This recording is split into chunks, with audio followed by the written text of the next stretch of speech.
Honourable Member for Skeena-Bulkley Valley.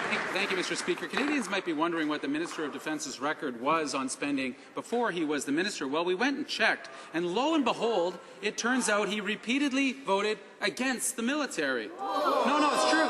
In 2004, he voted against $792 million for military operations in capital. He voted against $17 million for St. Anne's Veterans Hospital, against $600,000 for war veterans. Can the minister not see through his own tortured logic that he can finally admit that MPs can be opposed to his government's agenda and still support Canada's military?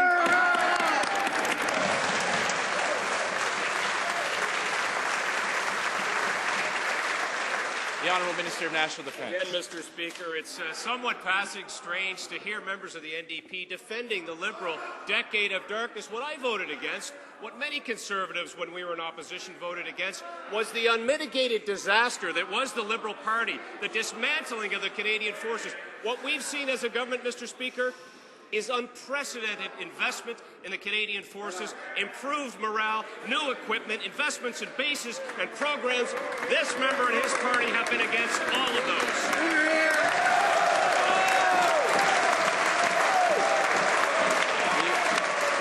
The Honourable Member for Skeena-Bulkley Valley. So his answer to the decade of darkness was to cut danger pay to our troops in Afghanistan. Fascinating.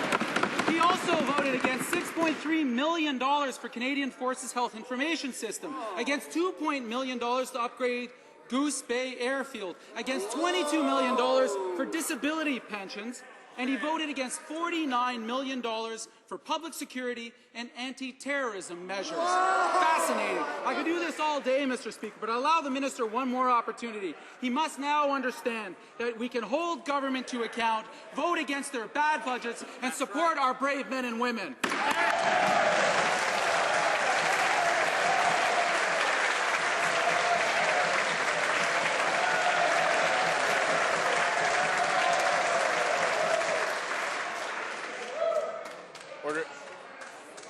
Order. The Honourable Minister of National Defence. So, Mr. Speaker, let me get this straight.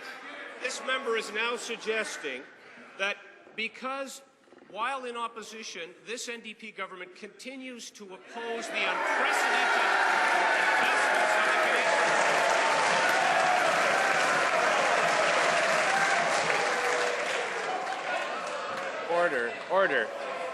Order. I've asked several times for members to wait till the minister is finished answering the questions, and then they can apply.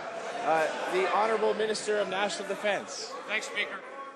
So let me repeat. While in opposition, while they are continuing to oppose these unprecedented investments in the Canadian forces, that somehow this justifies their ongoing resistance to investments in programs, in equipment, in personnel, that somehow that twisted logic justifies their opposition to all of the wonderful things we've done for the Canadian forces.